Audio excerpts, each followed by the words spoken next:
Tayo po'y dadako sa ating scripture reading, pagbabasa ng salita ng Diyos sa congregation. Tatawagin ko po si Brother June de la Paz to lead us.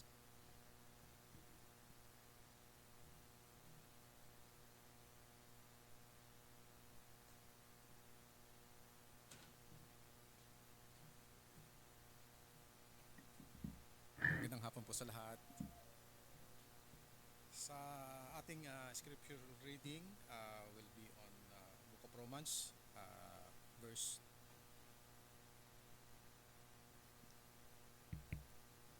sorry po.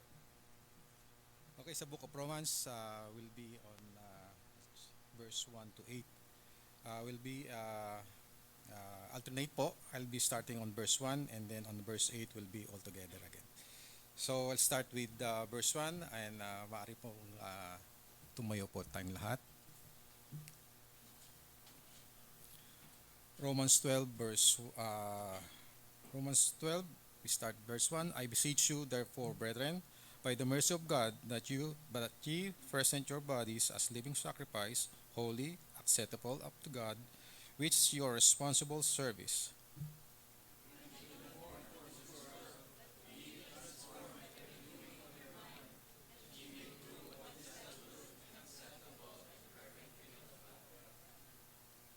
For I say, through the grace given unto me, to every man that is among you, not to think of himself more highly than he ought to think, but to think soberly, according as God hath dealt to every man the measure of faith.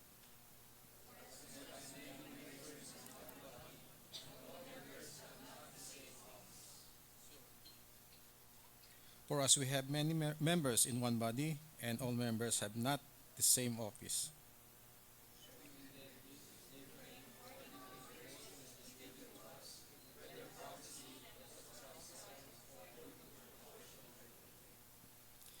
having then gifts differing according to the grace that is given to us, whether prophecy, let us prophesy according to the proportion of faith.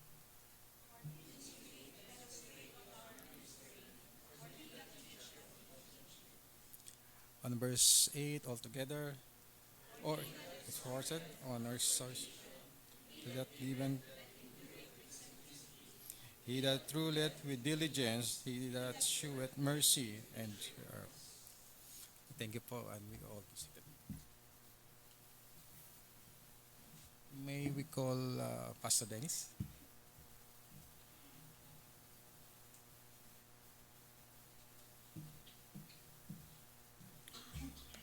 So ngayon po, tayo po ay dadako na sa isa sa pinakamahalagang bahagi po ng ating programa ay walang iba kundi ang pangangaral po ng salita ng Diyos.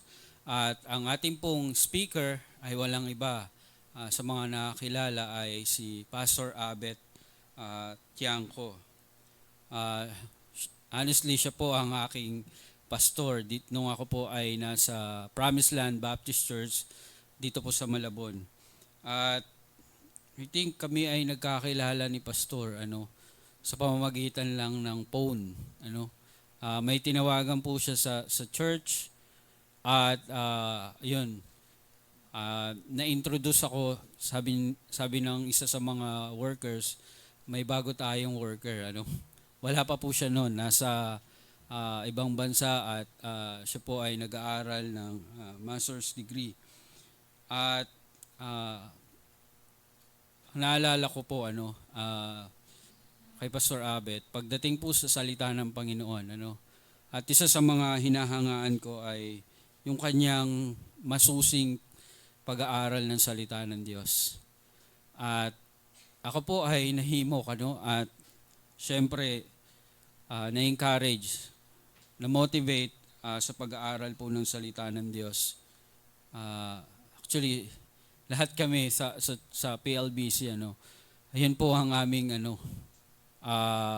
kumbaga desire at sinusundan na pag-aralan ng salita ng Panginoon ng mas malalim. And I thank the Lord sa buhay ni Pastor Abet, sa kanyang pagmamahal sa Panginoon at sa kanyang pagmamahal sa gawain ng Panginoon. Hindi na natin papatagalin, tawagin na natin ang ating speaker para po maghatid ng salita ng Diyos.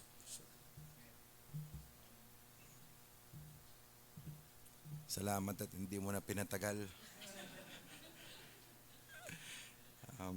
Magandang hapon po sa inyo lahat at ako po ay nagpapasalamat unang-una sa Panginoon sa pagkakataon po na makabalik po dito sa inyong church at mag-preach ulit ng salita ng Diyos. Salamat po pangalawa sa pamunuan ng iglesyang ito, sa mga kapatid na nagbigay po ng pagkakataon na ito. Hindi po itinuturing ng inyong lingkod na maliit na pagkakataon po ito. Ito po isang pribileyo para sa akin. Lalo pat kayo po ay kasama po sa aking mga panalangin.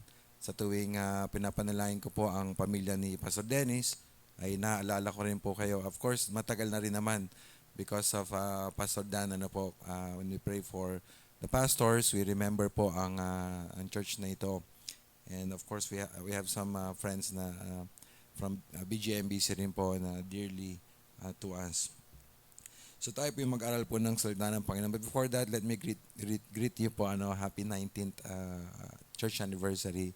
It is all by the grace of God. Pag alam niyo po ba sa ibang bansa, ng mga churches sa ibang bansa, hindi naman nagsiselebrate ng church anniversary yan.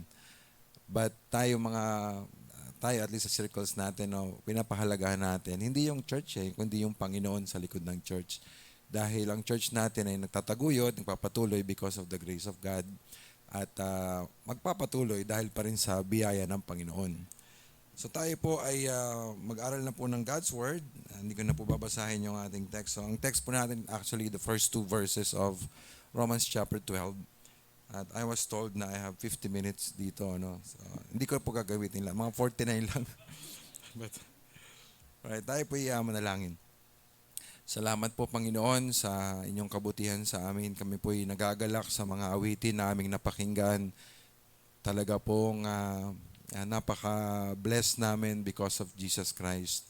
Salamat po Panginoon sa reminder kung sino po ang aming Diyos na sinasamba, kung bakit po kayo karapat-dapat, at papaano namin maibigay ang aming puso at paglalingkod sa iyo. Thank you Lord sa iglesyang ito na nagdiriwang ng kanilang anibersaryo, nagdiriwang ng pagkilos mo sa kanila.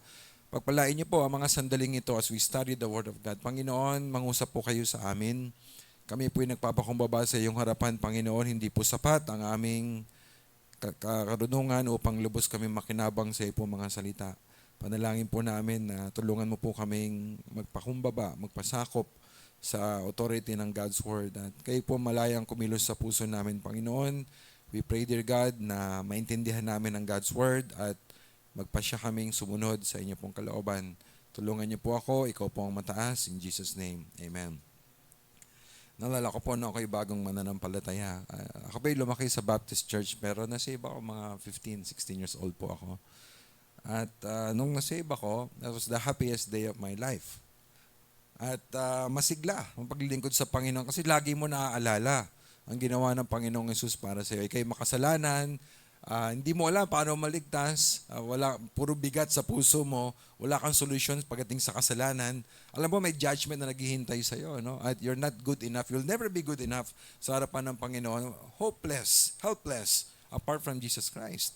Pero because of the gospel, dahil Jesus Christ po, binigay ang kanyang sarili niya para sa atin, minahal niya tayo, at siya po'y namatay at muling nabuhay upang tayo iligtas, nagkaroon tayo ng pag-asa, nag-iisang pag-asa.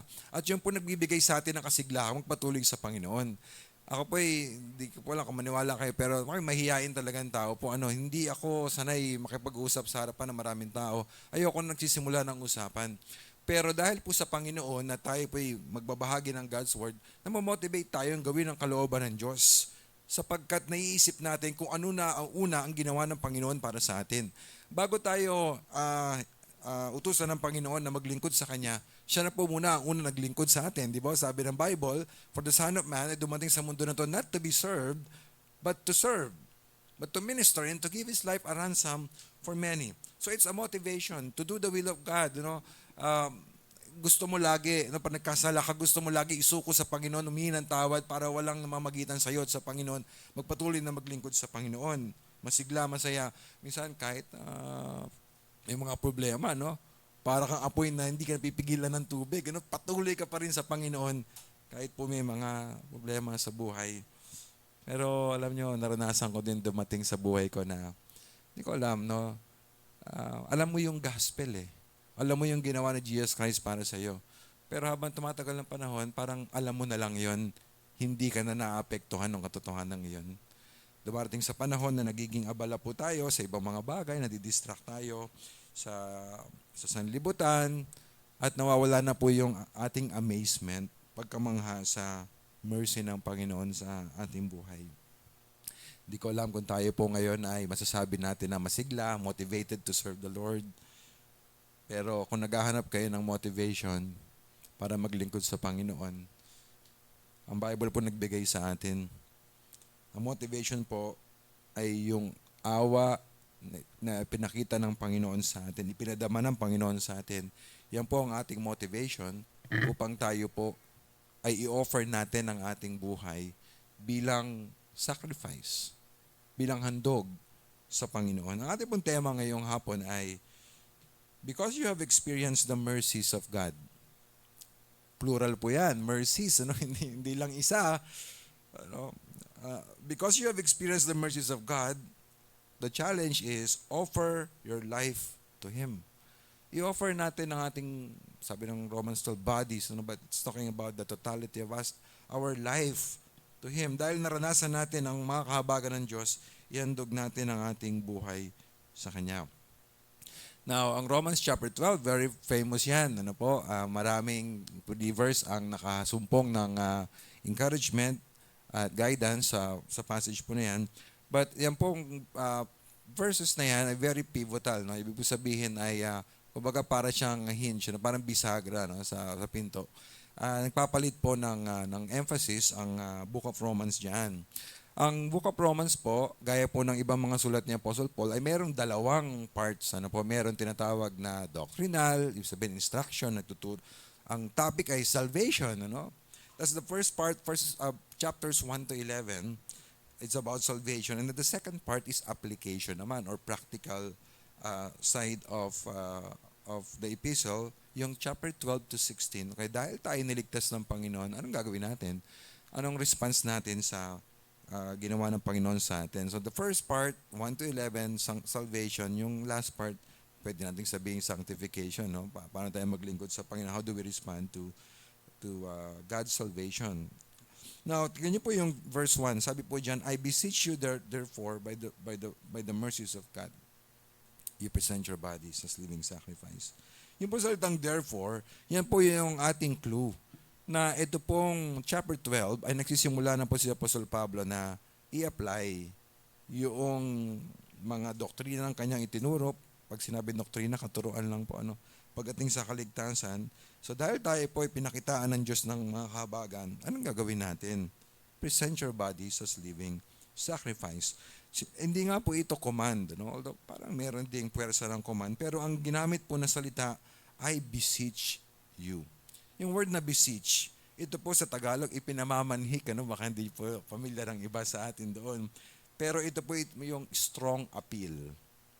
Yung bang to urge, to exhort. Na parang hindi ka nag-uutos pero ikaw ay marubdob, malalim na nakikiusap na ito yung ating gawin. And the assumption is, kung ikaw'y totoong Kristiyano at naintindihan mo ang ibig sabihin ng ginawa ni Jesus Christ para sa iyo, all you need is an appeal. And the appeal or the beseeching, ang sinabi po diyan, I beseech you therefore, brethren, by the mercies of God. Wala pa doon yung kanyang hinihinging gawin nila, until you get to the point na that you present your bodies as sacrifice. Yung salita pong present, ibig po sabihin niyan ay ihandog, to offer. Hindi lang masabigay mo. Halimbawa, nagbigay ako ng regalo kay Brother Lem. Ito, Brother Lem, sa ito. Pero ibang usapan pag ako nag-alay sa kanya. Di ba? Ibang usapan yun. So this word talks about presenting as a sacrifice. Kaya doon na nga yung word na sacrifice. So ito po, pwede niyong gamitin yung salitang to offer. To bring us an offering. Yun ang idea. So it's not a casual giving, but it is sacred giving. And maybe si Paul, being a Jew, familiar with the sacrificial system, baka nasa isip niya burnt offering, binahandog kasi ng panahon ng mga Hudyo, di ba po, merong temple, naghahandog sila ng mga animals. At maybe yun ang nasa isip niya, present your bodies as living sacrifice. Now, kanino po ba ito sinabi? If you look at the text, I beseech you therefore, brethren. So ito pong pamamanhik na ito pong malalim na pakiusap, marubdob na pakiusap, ito po ay para sa mga Kristiyano. Hindi po ito ibinibigay, hindi po ito sinasabi sa lahat ng tao, kundi sa brethren. So if you consider yourself this afternoon as a Christian, someone na nagtiwala sa Panginoong Hesus bilang kanyang tagapagligtas, this is for you. This is for us. The first point, mga kapatid, this afternoon ay God exhorts us to offer our bodies to Him as a sacrifice. Sabi, I beseech you therefore, brethren, offer or present your bodies as sacrifice.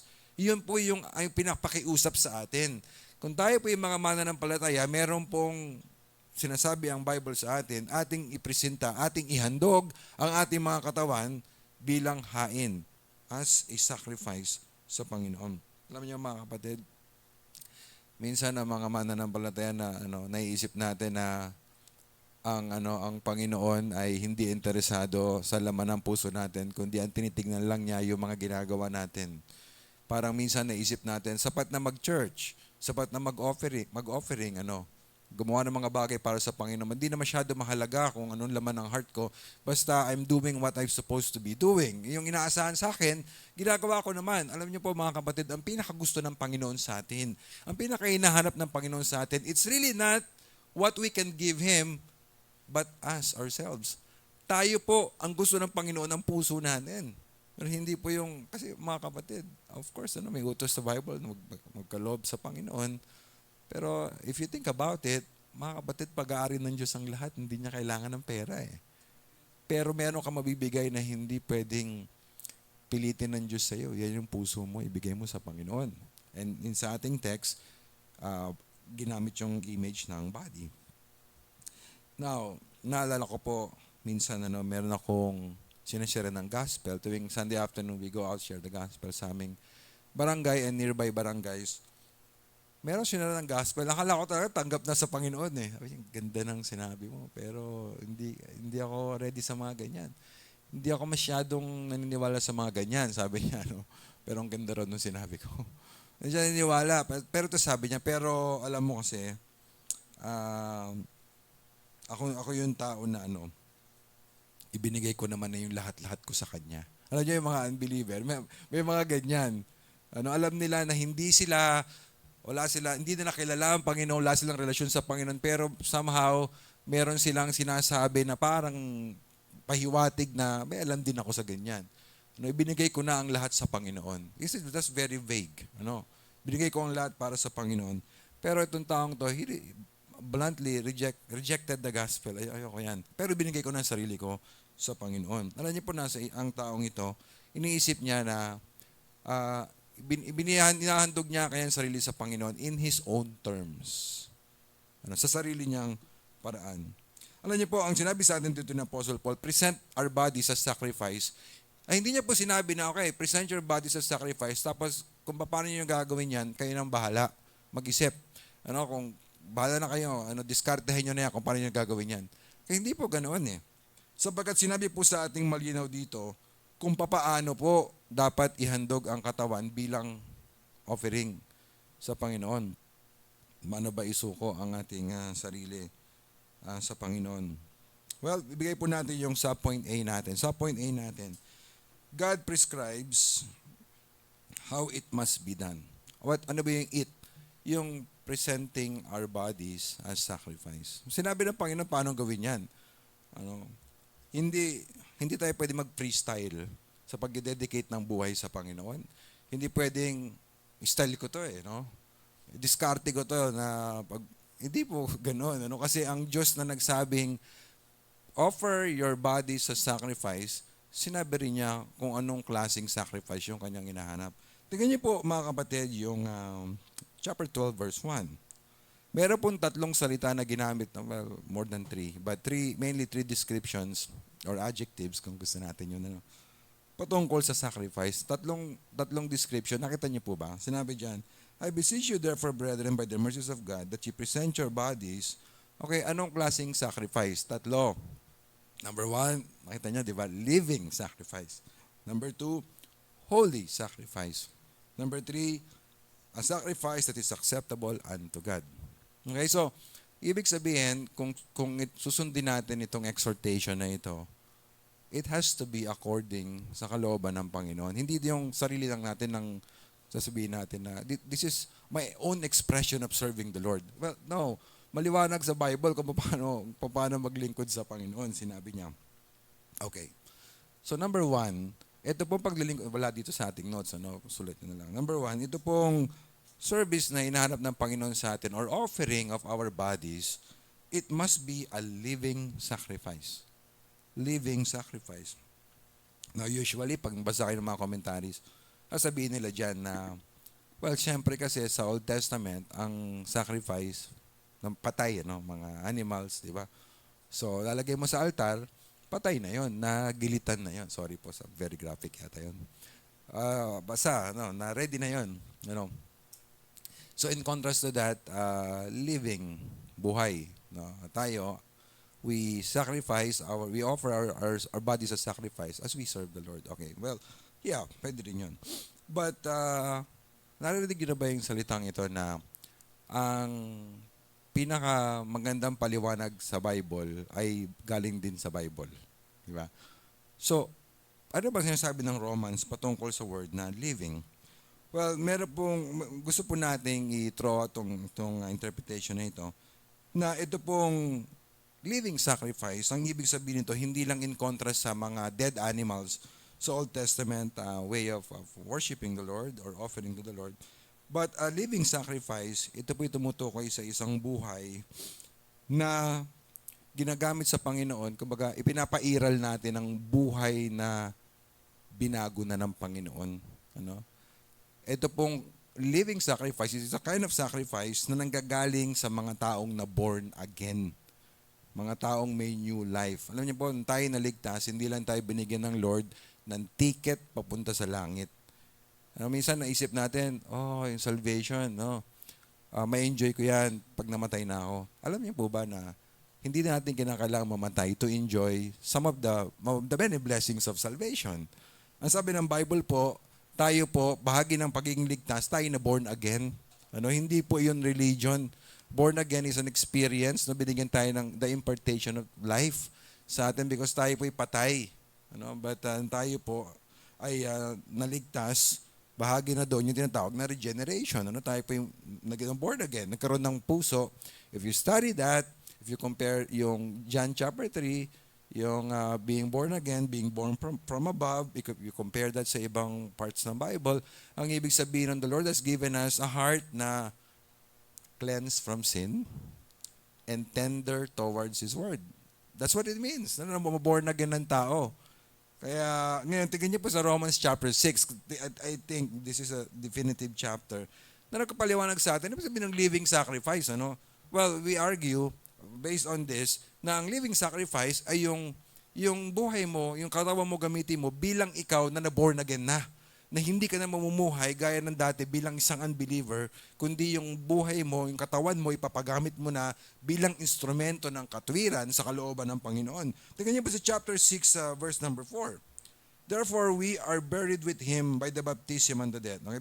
Before I read this, ang sinasabi po ni Paul dito, ang context in chapter 6, ay, well, dahil ba sumasagana ang biyaya ng Diyos? Baka isipin ng iba na sagana naman ang biyaya ng Diyos, di lalo tayo magkasala para lalo sumagana ang biyaya ng Diyos. Ang sabi ni Paul, God forbid, may it never be. Mali ang kaisipan na ganyan. Alam niyo po ba na sinasabi sa atin sa Romans chapter 6, bilang Kristiyano, hindi tayo dapat magpatuloy sa kasalanan, kung totoong Kristiyano tayo, hindi na natin kayang magpatuloy dito. We can no longer live in, sabi ng Bible, the answer there is because we died to sin. Nung naligtas tayo, wala naman tayo naramdaman na namatay tayo. But that's the reality. na nangyari sa atin, sabi sa atin ng God's Word. Now, how did we die? How did we die to sin? Well, ang answer ng Romans chapter 6, because of our union with Christ. Ang ganda po nito mga kapatid, no? Kung tayo totoong believer, nung namatay si Jesus Christ, namatay din tayo. Siya inilibing, ganoon din, at muling nabuhay, ganoon din. At tignan niyo po sa chapter 6 verse 4, therefore we are buried with Him by baptism unto death, that like as Christ was raised from the dead by the glory of God the Father, even so also we walk in newness of life. Yan na po tayo mga kapatid, ano? Bilang mga mananampalatayang tunay, newness of life. Now, chapter 6 verse 11, tignan niyo po ito. Likewise, reckon you also yourselves, kasi patay na nga tayo, no? So live in the light of the reality of who you are right now in Jesus Christ. Likewise, count yourself also to be dead indeed unto sin, but alive unto God. We are now alive unto God through Jesus Christ our Lord. Now, what does that mean to be alive unto God? Tingnan niyo po na verses 12 to 13. Let not sin therefore reign in your mortal body. Anong pag-ariin ng kasalanan? How do you let it reign? That ye should obey it in the lust thereof. Kahit Christian na tayo, meron pa rin nagnanasa sa heart natin po, na gumawa ng kasalanan. Huwag daw nating hayaan na maghari-harian ulit yan.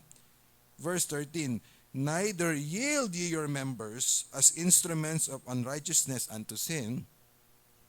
Members, ay ibig sabihin yan, body parts. But yield yourselves unto God. Yung word na yield, present, offer. Same word na kadalan sa 12:1. But yield yourselves unto God. Tingnan niyo po ito, as those that are alive from the dead. And your members, body parts, as instruments of righteousness unto God. So, ibig sabihin nung tayo ngayon alive unto death alive unto dead, ibig po sabihin ng mga kapatid na buhay na tayo spiritually, na ang ating buhay dapat sa katwiran na, hindi na po sa pamumuhay sa kasalanan. Now, ang summary po ng living sacrifice, ibig sabihin nito, negatively, hindi na tayo nakikinig sa dikta ng laman.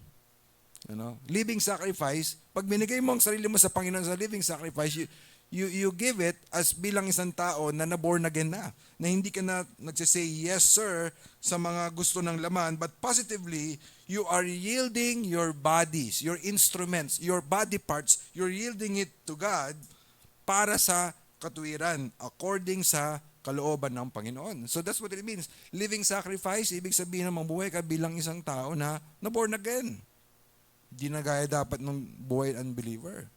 So, if we offer, and nakalagay dito, if we become committed, if we become surrendered sa Panginoon, you know what that means? Hindi na tayo mamumuhay bilang mga unbeliever kagaya dati, kundi bilang mga taong buhay na sa Panginoon.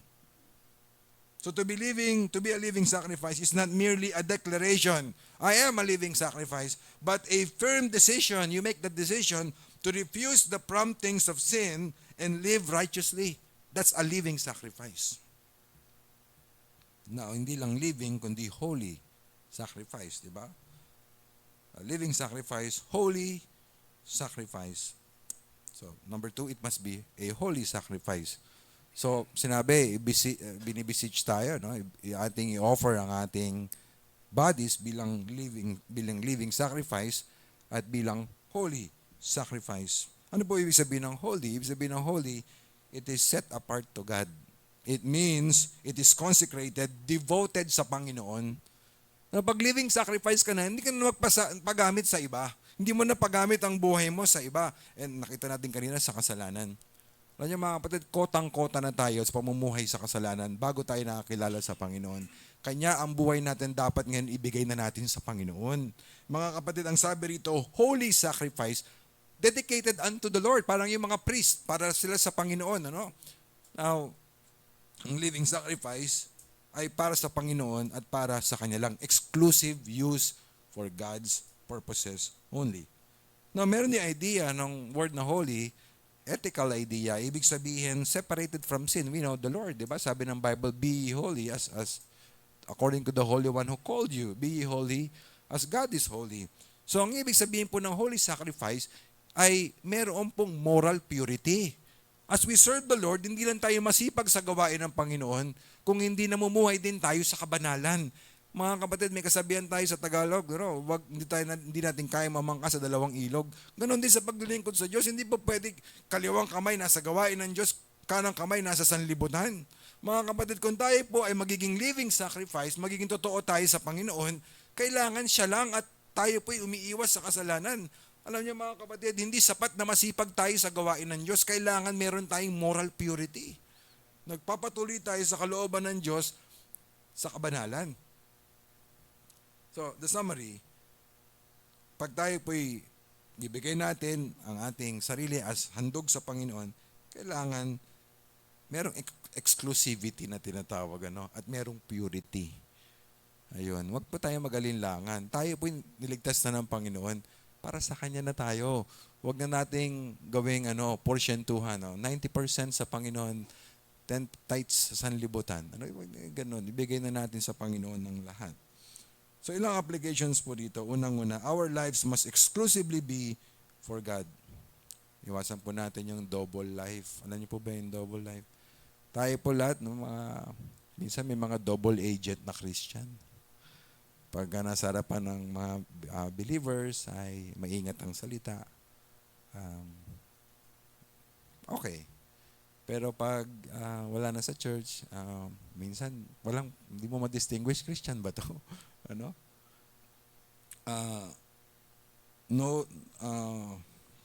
Iwasan natin yung pag Sunday, maingat tayo sa buhay natin, pero pag Monday to Saturday, hindi naman. Kasi living sacrifice tayo, holy sacrifice ang gusto ng Panginoon. At kita niyo po, gusto natin ng Diyos full-time sa atin, di ba? Lord, tulungan mo ako pag problema ko. Pero ang tanong, tayo full-time ba tayo sa Panginoon? Are you full-time sa Panginoon? Or we think normally, we say full-time siya sa Panginoon. Papastor siya, Bible school. Dapat lahat ng Christians full-time sa Panginoon because we are exhorted to present our bodies as holy sacrifice para sa Panginoon lang at sa Kanya lang. So a life that is truly a living sacrifice involves pagiging exclusive mo sa Panginoon at pagiging pure mo sa iyong buhay. Now, lastly, third description, acceptable unto God. It's a sacrifice acceptable unto God. So it must be not only a living sacrifice, a holy sacrifice, but it must also be a sacrifice acceptable to God. Yan. Ibig sabihin ng acceptable, well-pleasing, kalugod-lugod po sa Panginoon. Alam niyo po, tayo po mga tao minsan, ang gusto, nakokontento na tayo na pag nasiyahan na sa atin, nalugod na sa atin yung mga tao, okay na eh. But masyadong mababang ambisyon yun. Dapat ang ambisyon natin, kagaya na po ng sinabi ni Paul, whether it be by life or death, siya ay maging pleasing sa harapan ng Panginoon. At pag naghandog po tayo, ang ating sarili as a sacrifice sa Panginoon, ang ating pong dapat layunin ay maging well-pleasing tayo sa Panginoon. Alam niyo, mahirap po pag tayo naging man-pleaser. Mahirap pasayahin ng mga tao. Mahirap yan eh.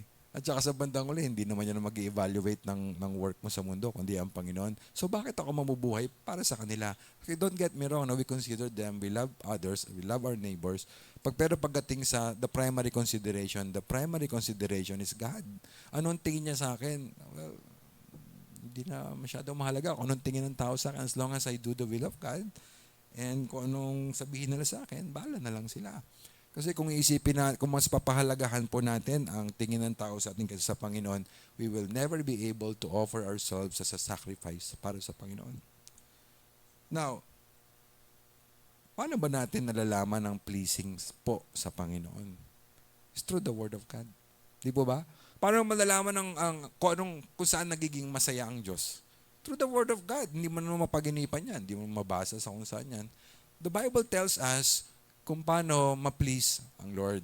Therefore, kung seryoso tayong i-dedicate ang buhay natin sa Panginoon, kailangan seryoso din tayo mag-aral ng salita ng Diyos.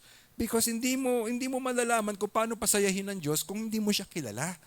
Makikilala po natin ang Panginoon as we read the Word of God. So, yung mga nagkasabi na ako ay gusto ko i-offer ang sarili ko sa Panginoon, pero wala silang kapanapanahon sa salita ng Panginoon, parang hirap ng paniwalaan yun. Mga minamahal, if we're serious, I want to please the Lord sa buhay ko, then let's show that sa ating masipag, maingat na pag-aaral ng salita ng Diyos because I want to know the Lord, because I want to please Him. Now, itong appeal na ito, to offer our lives as our bodies as living, holy, and God-pleasing sacrifice, that is very demanding. Mabigat yun, ha? Mabigat po yun. To offer yourself as a sacrifice sa Panginoon in this manner, holy, living, and then God-pleasing, it is a demanding task. Pero, to such demanding appeal, the Apostle Paul gives a weighty and compelling basis. Sabi niya, mabigat yung hinihingi. I-offer mo yung sarili mo sa Panginoon. We believers, we struggle po to give our lives sa Panginoon. Pero alam po ninyo, hindi tayo mahihirapan na ibigay ng buong buo ang ating sarili sa Diyos kung maiintindihan natin kung bakit natin kailangan gawin yun.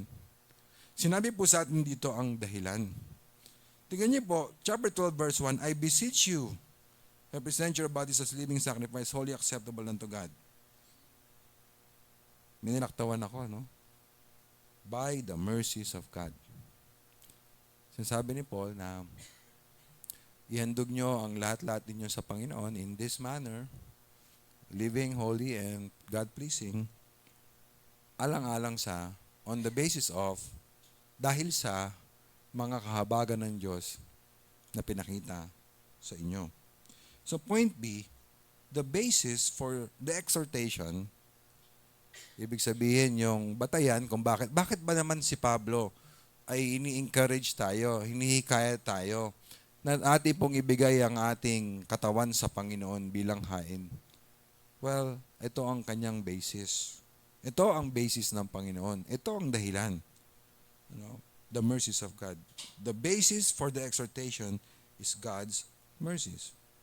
Hindi ko alam kung meron sa atin dito na parang nagsasawa na tayo sa buhay Kristiyano. Ginagawa natin yung dapat gawin pero para kasi nakasanayan na lang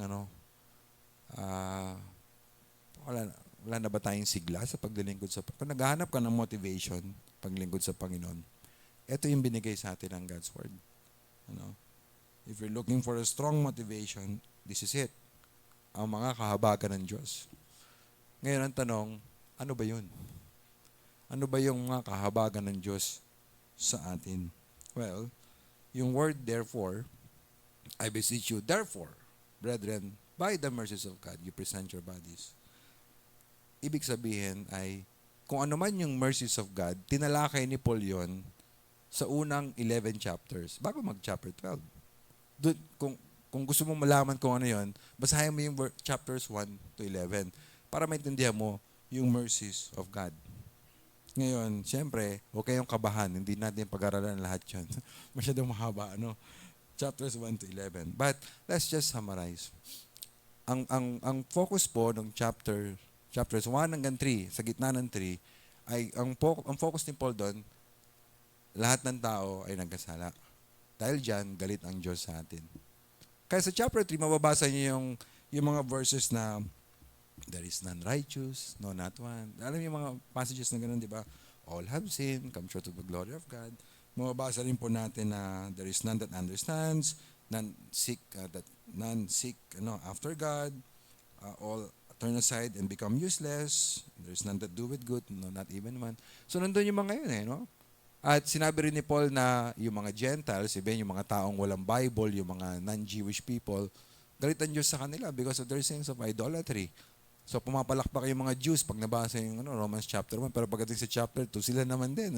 Sila, they have the law, they have covenant with God, but they do not obey the law. So ganoon din. They stand condemned because although they have the law, they do not follow the law. Ang sabi ng Panginoon, so, lahat ay guilty and dahil dyan, galit po ang Panginoon sa atin. And sa chapter 3, sinabi ng Panginoon yung hindi lang yung fact ng pagiging guilty natin universally, kundi sinabi rin doon yung extent. Ano ba ang tawag natin doon? Corruption, depravity. Gaano ba kakorap ang tao? Kung babasahin nyo yung chapter 3, wala tayong time. Mababasa nyo ron, binanggit po yung mga body parts ng tao, yung throat, yung tongue, yung mouth, yung feet, yung mind, and eyes. to point out na naapektuhan ng corruption ng sin ang lahat-lahat sa atin. Tayong mga tao. That's how corrupt we are. Ano tayo po? Minsan, we don't even recognize our own corruption because we are too corrupt. Ganyan po tayo mga tao. And that's why we deserve the righteous wrath of God. For the wrath of God is revealed from heaven against all ungodliness and unrighteousness of man. Sabi sa Romans chapter 1. So tayo pong lahat ay makasalanan and there is nothing we can do about it. We cannot make ourselves righteous before God. Law-keeping, sabi sa chapter 3, by the deeds of the law, no flesh will be justified in God's sight. Kasi that's the purpose of law is to give us knowledge of sin. The purpose of the law is to condemn us. Kung meron po sa atin dito ang iniisip natin, maliligtas ako if I follow the law. No. Ang purpose ng law is to condemn us. The law is sufficient to condemn us but not to save us. Kasi pag tinignan mo yung law, makikita mo yung failures natin sa paglabag natin sa utos ng Panginoon. And that is by design. Alam niyo, ang law, it makes us hopeless so we would find our hope in Christ. And if you continue reading, Romans chapter 3, wala tayong katwiran, none of us are righteous, pero ang Diyos nag-offer ng righteousness.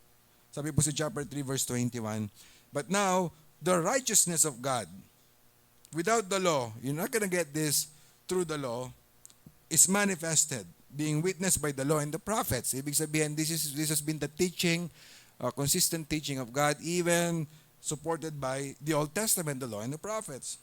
Even the righteousness of God, which is by faith of Jesus Christ, unto all and upon all them that believe. So wala tayong righteousness. Kung tayo maliligtas, help must come outside humanity. And that's exactly what Jesus Christ did. Sabi po sa Romans chapter 3 verse 25, kasi sabi rin sa binasa natin kanina, even the righteousness of God, verse 22 yun, even the righteousness of God, which is by faith of Jesus Christ, unto all and upon all them that believe. Bakit si Jesus Christ ang solution? You know why? Chapter 3 verse 25, key passage po ito, sabi dyan, referring to Jesus Christ, whom God had set forth. God the Father publicly displayed Jesus Christ, whom God had set forth to be a propitiation. Ibig sabihin ng propitiation ay nagpapawi, nag-aalis ng galit. Ano po? Si Jesus Christ po ang itinakda ng Ama para mag-alis ng galit niya sa ating mga kasalanan. Kaya po yung ating mga kababayan, nagkipenitensya sila, we do not question their sincerity. Maybe they are sincere.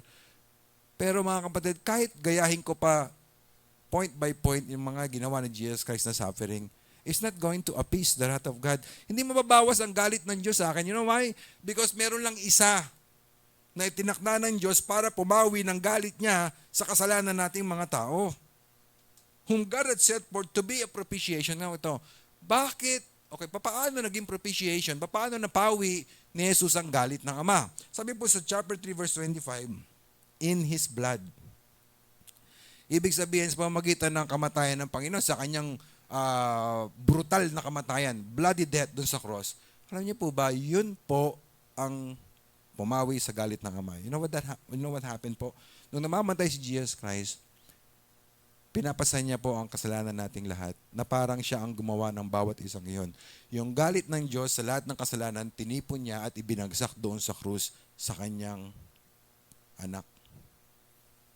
Ganun po ang nangyari. Ngayon, yung pala ang paraan ng Diyos to remove yung kanyang galit sa atin. But how do I appropriate that? Paano ko mapakinabangan yun? Dahil ba namatay si Kristo at then muli siya nabuhay? Dahil ba nangyari sa kanya, lahat ng tao ligtas na? Of course not.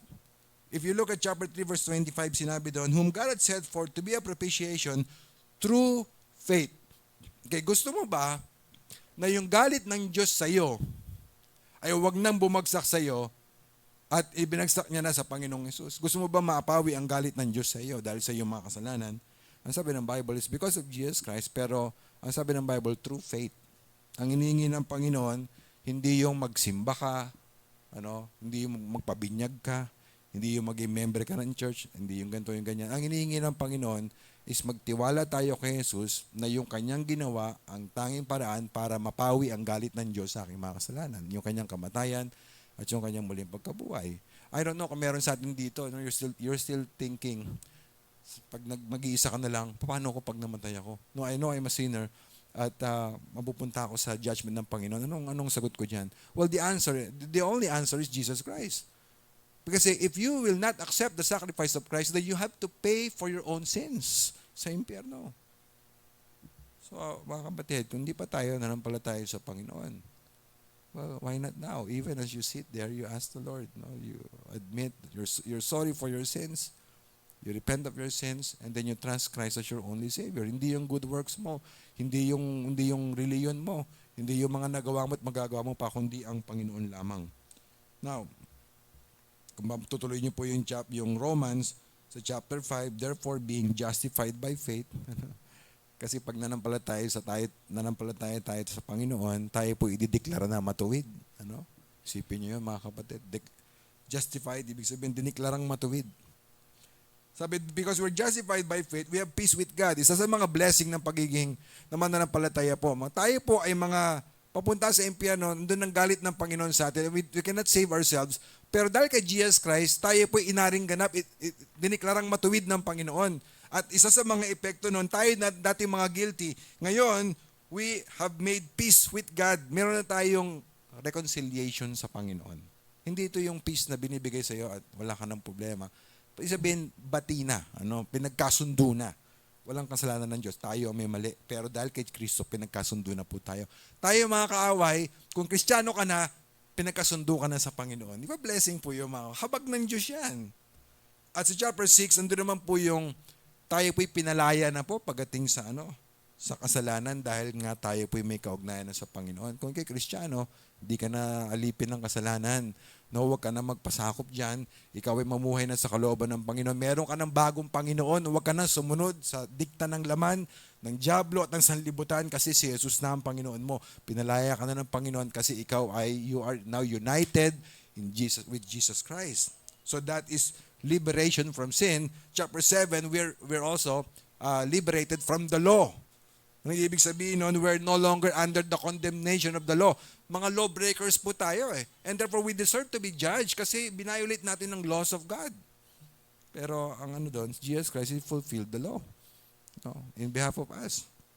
So, we're no longer under legal obligation kung ikay mananampalataya. Kasi finulfill ni Jesus Christ yung law.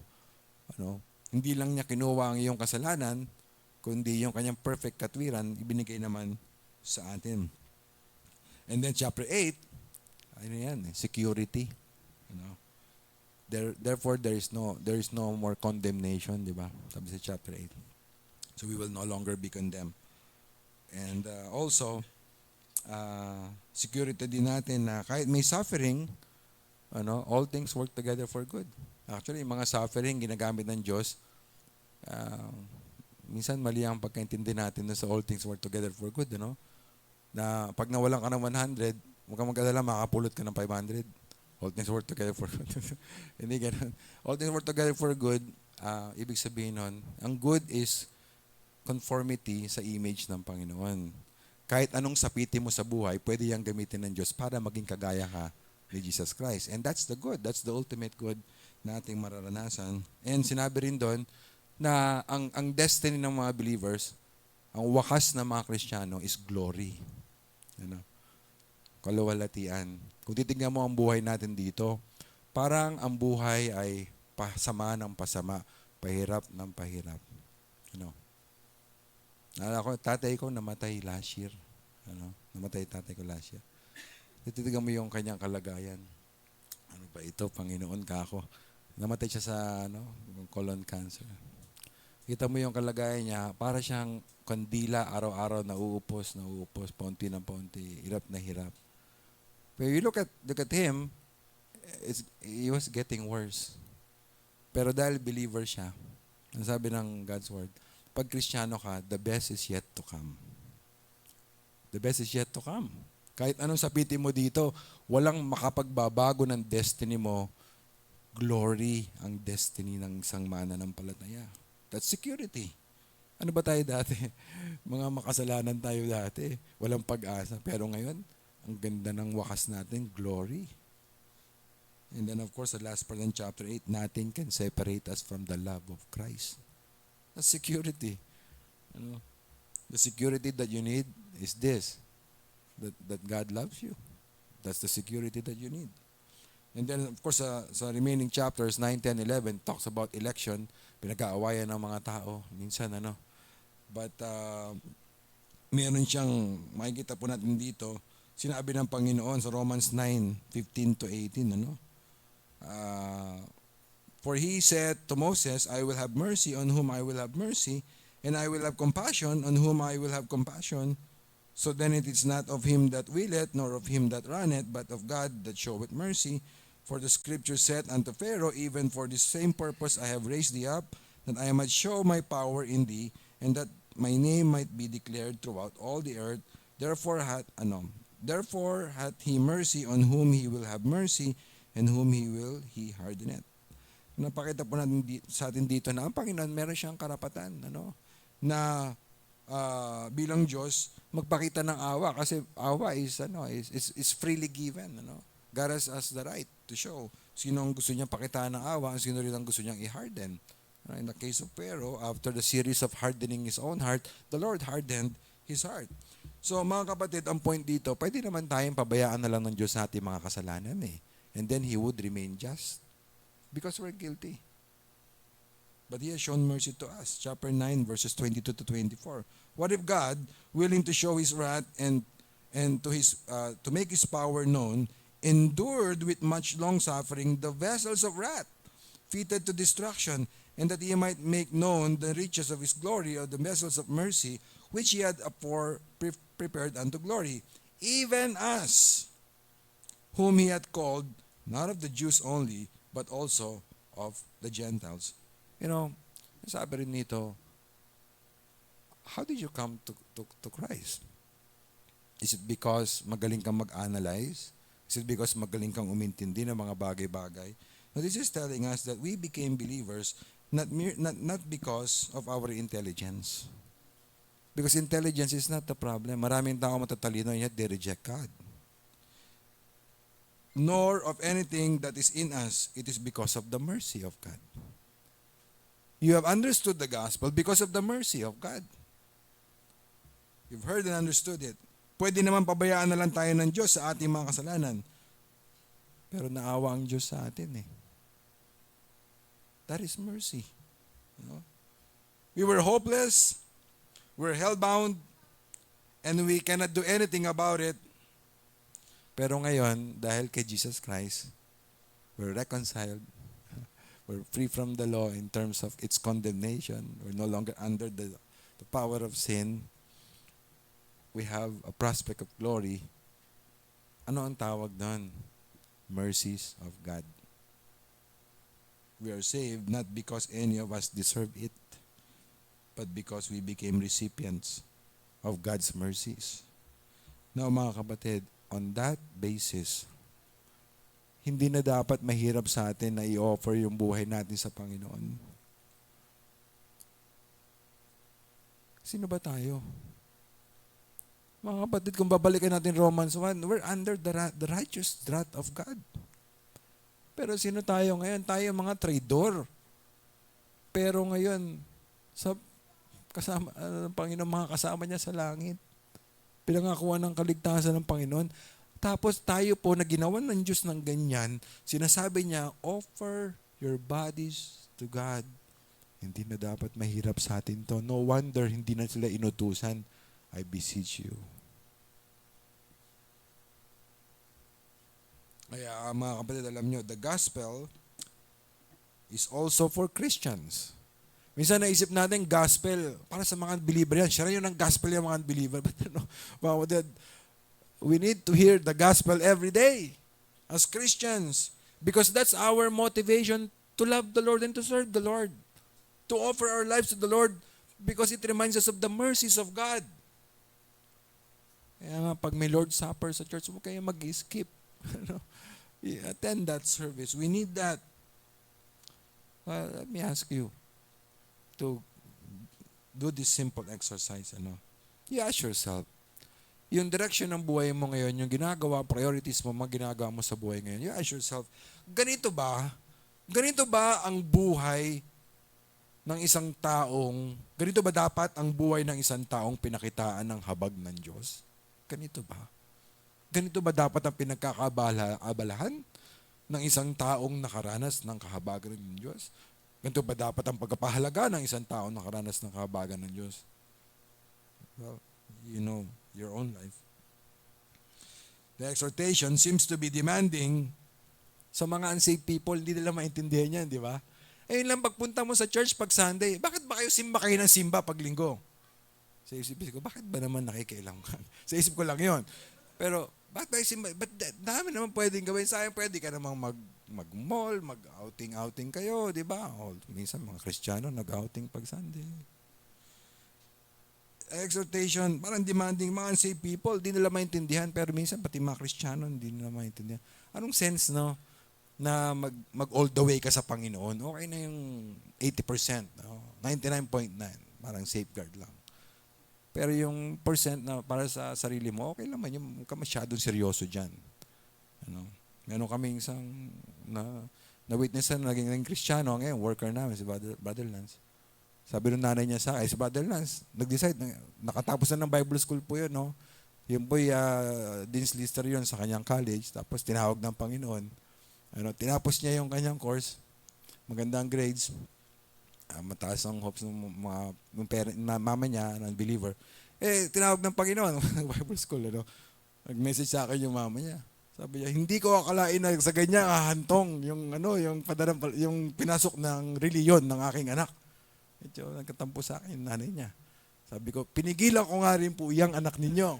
Hindi totoo, sabi ko, pinigilan ko po yan kasi baka mamaya sa emosyon lang. Pero mali po ba na sinabi ko sa kanyang gawin niya ang kalooban ng Diyos?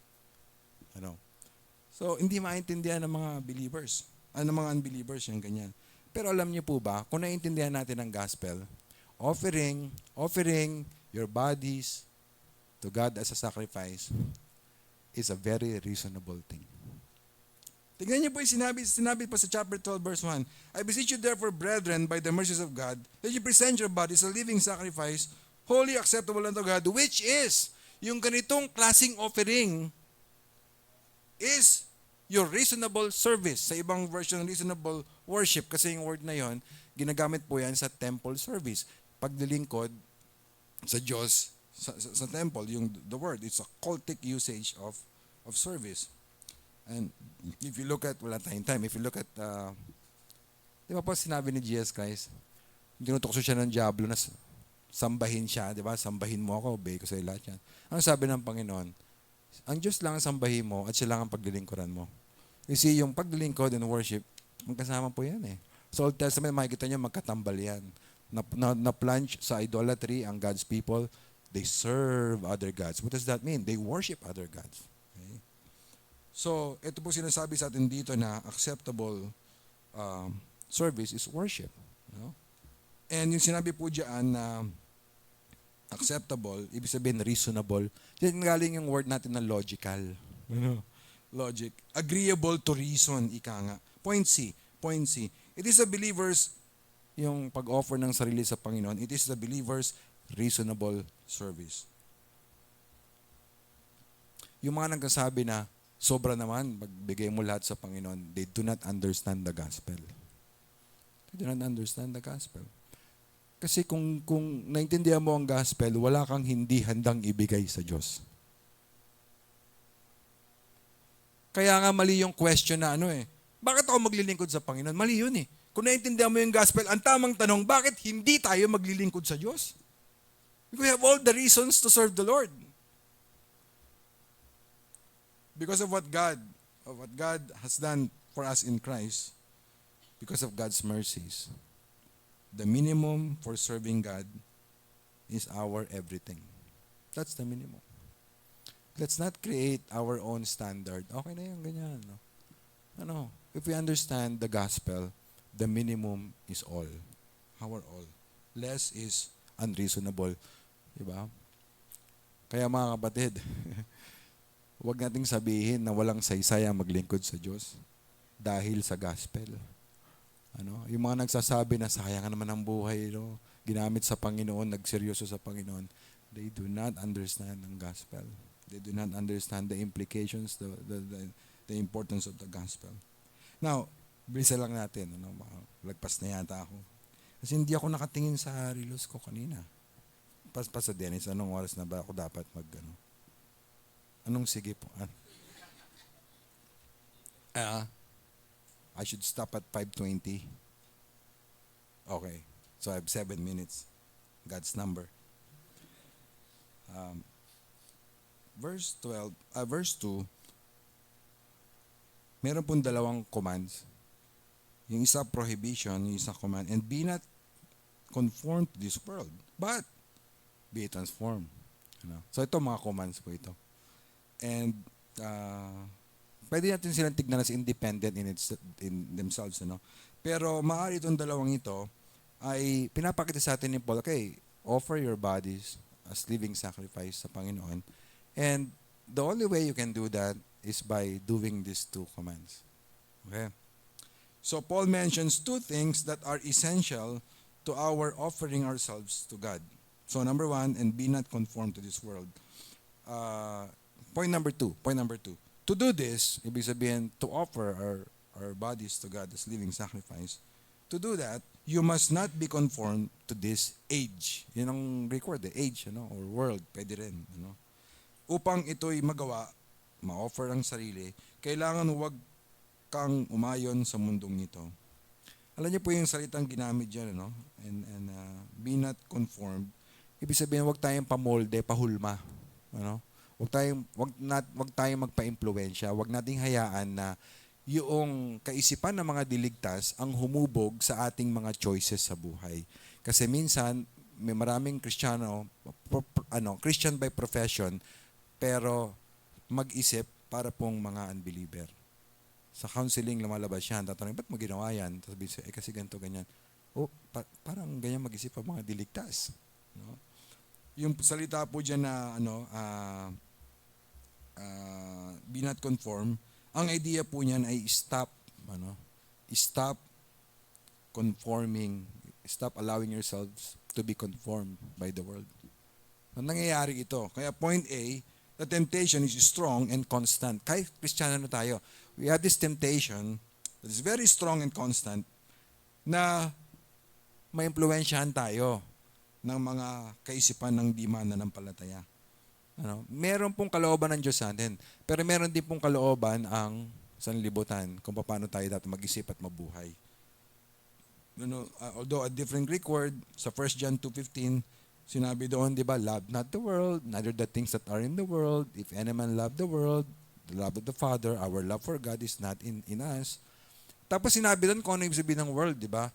For all that is in the world, the lust of the flesh, eyes, and pride of life is not of the Father, but is of the world. So, sinabi doon, yung worldliness, ang essential meaning ng worldliness is selfishness. It is a life lived independent of God, in rebellion against God. Yun po ang ibig sabihin ng worldly, Kaya hindi natin kinakailangan mag-yosi-yosi tayo para matawag tayong worldly, magsuot tayo ng punit-punit na damit, tsaka matusok-tusok na leather jacket para matawag tayong worldly. Hindi kailangan yun If we live in rebellion against God, that is the spirit of worldliness.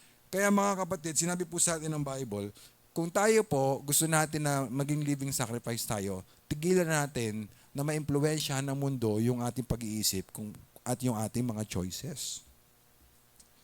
At point B, ito po, the responsibility is ours. To do this, it is our responsibility kasi inutos sa atin ito, of course, by the grace of God. Mga kapatid, minsan, pinapasa natin sa Panginoon, hindi ko nagawa yung kalooban ng Diyos kasi hindi ako tinulungan ng Panginoon. Well, no, the Lord's grace is always sufficient, and when we fail, we cannot blame God. No, we have a responsibility. The responsibility is ours. So by the grace of God, we must choose not to live like unsaved people, not to think like unsaved people. But why do we even think like unsaved people? Well, because bago tayo naging Kristiyano, may mga impluwensya na tayo. Na-impluwensyahan tayo ng mga, hindi lahat ng payo ng matatanda ay tama. Di ba? Minsan yung mga kaibigan natin, mga kaibigan natin, nagsasabi sa atin, ganyan ang buhay, ganito, ganyan. Minsan yung mga napapanood natin sa TV, yung mga napapanood natin sa movies, mga binabasa natin, lahat yan yung mga pina-follow natin ng mga influencers, nakaka-apekto yan sa isip natin. So mga kapatid, meron talagang temptation, at kung di tayo maingat, mahulog tayo, na ang ating pag-iisip ay maging kagaya po ng mga makasanlibutan. Ang sanlibutan po ang ihila sa atin paalis sa altar ng Panginoon. At we cannot truly offer ourselves to God when we allow the world to determine how we think and live. So, baka minsan ang kailangan natin gawin dito para magawa natin to, iwanan natin yung ating worldly na kaibigan. Hindi sabi, you win them to the Lord, pero merong nan distansya. No, merong difference. Give up natin ang worldly influence natin, maybe music or a form of entertainment. Filter natin lahat ng ideas through the Word of God. Hindi dahil sinabi ni doktor ganito, sinabi ni ganito, ganyan, tatanggapin na natin as gospel truth. We need to filter everything using the Word of God. Kaya mahalaga nagbabasa tayo ng God's Word. And more importantly, huwag tayong mamuhay on our own understanding. No, do not follow your heart. That is the most wicked advice that you can give to a person. Follow your heart. Because the heart is deceitful, the Bible tells us. So, ngayon, kung hindi yung understanding ko ang susundin ko, anong gagawin ko?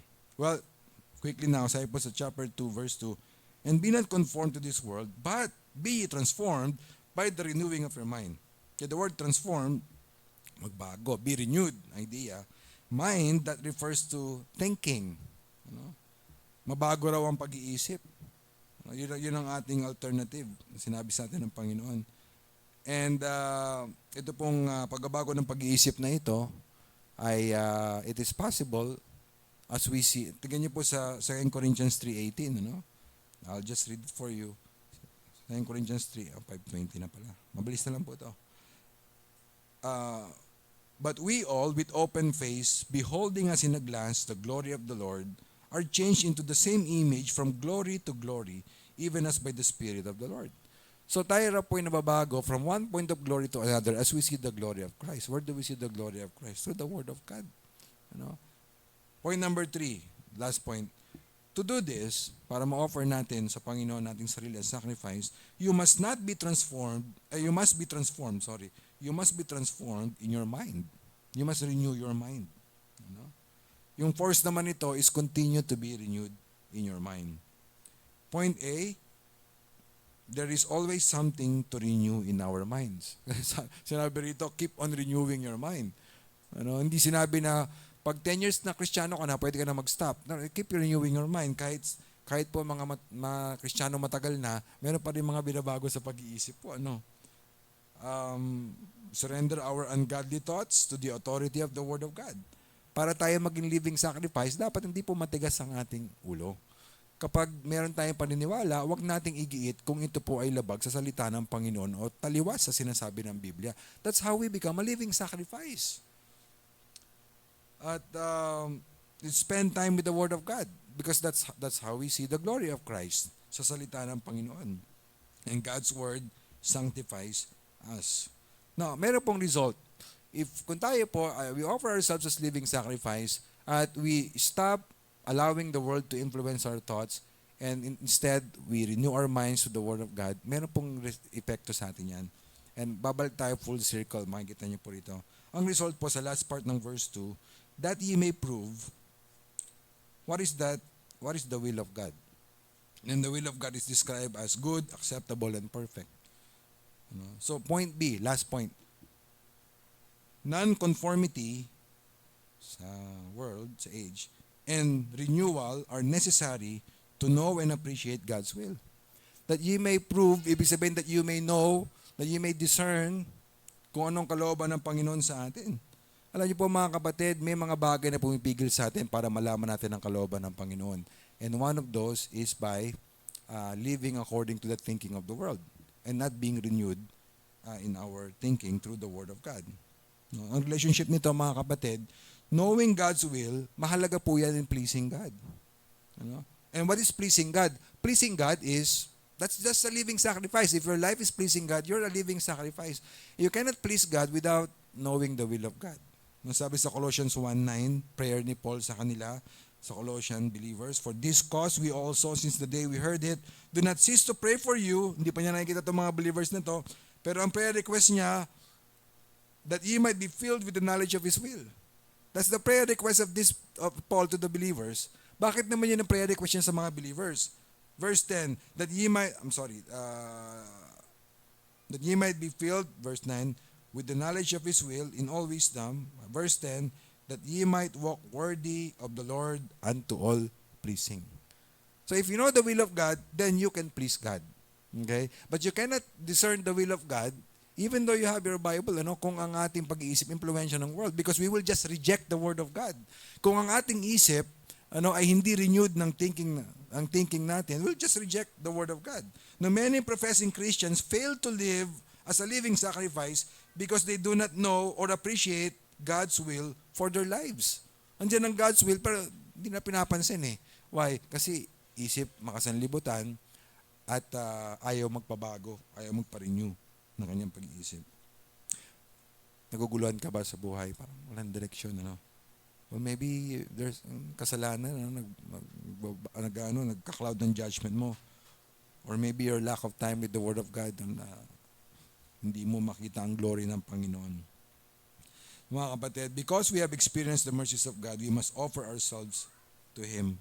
Nalala niyo po yun sa Mark 5, yung demon-possessed na tao. Wala siyang damit, sugat-sugat siya, nakatira siya sa sementeryo, pero ang Panginoon nung na-encounter niya, pinalaya siya. Anong gusto niyang gawin? Sasama na lang ako sa iyo, Panginoon. Yun ang gusto niyang gawin po, mga kapatid. Why? Because He appreciated yung mercy na pinakita siya ng Panginoon sa Kanya.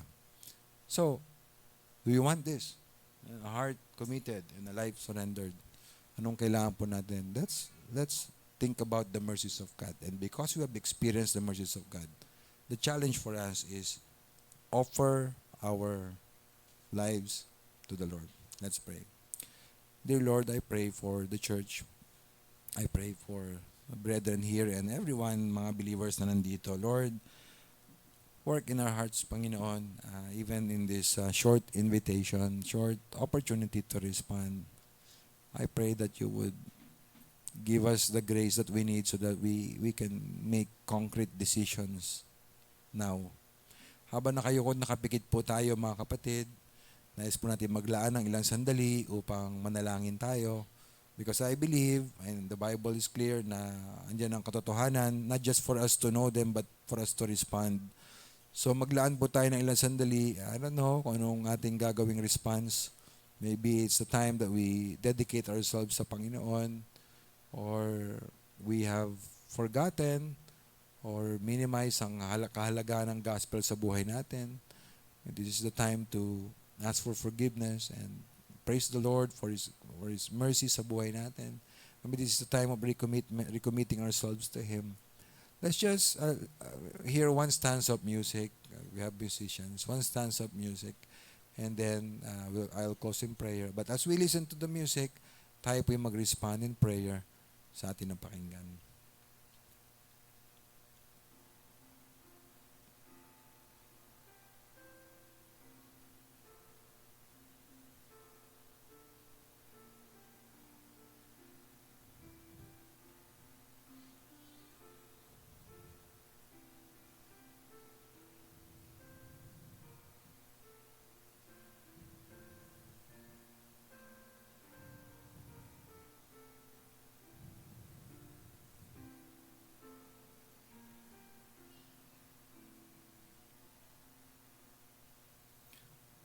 Salamat po, Panginoon, sa inyong kahabagan sa amin.